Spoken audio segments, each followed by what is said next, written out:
मैं सदके मैं वारी ताड़ा वीर शफकत बारी। अस्सलाम वालेकुम। जिउंदे वसदे रहो जी। सियाणे गल करते हैं उनके जानो बाप नूं जेड़ा जाने आप नूं।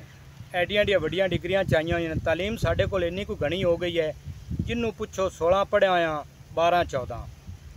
गरीब मजदूर बेचारा तत्ते दुपारी सिर ते तगारी चा के मेहनत मजदूरी करके बाल पढ़ाता है।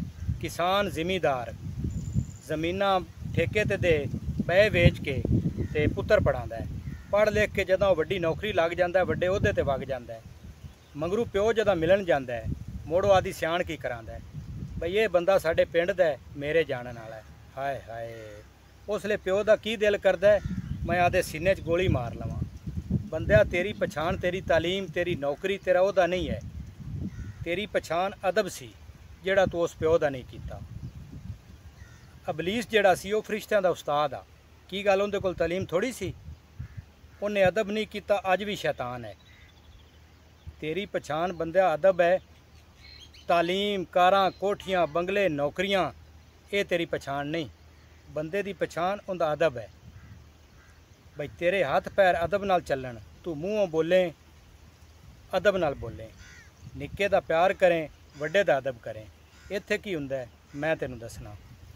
भले दौर सी ते किसे लाडे जे घर पीर साहब आ गए।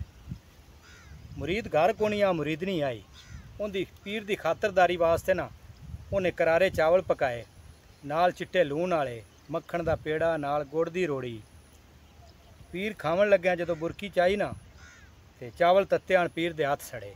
उस उंगली दे नाल असीं फरोले भी माड़े जे ठर जावन। मुरीद नहीं आंदी भी पीरा चावल मैं तेनू खावन वास्ते दिते ने, तू विच न्योंदरा मारी जाना। पीर कावड़ नाल उठ बैठा भी न्योंदरा कौन मारदे ने, तू मैनू की समझिया।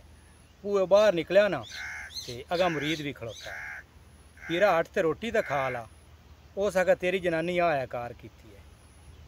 ओनू लै ते घर वड़िया, जनानी ने उस कावड़ कसावड़ की। लै वो पीर साहब सिरांदी बह गए मंजी ते मुरीद पवांदी बह रहा। हो सका लैया चावल, लै इन्ने च केड़े चावल ठर गया। वो जिले मुरीद ने बुरकी चाही ना ते मुरीद दे भी हथ सड़े। हो सका जनानी सच्ची है, चावलों के विचों तो अग पे निकलती है। तो पीर इत्थे सूर खावे।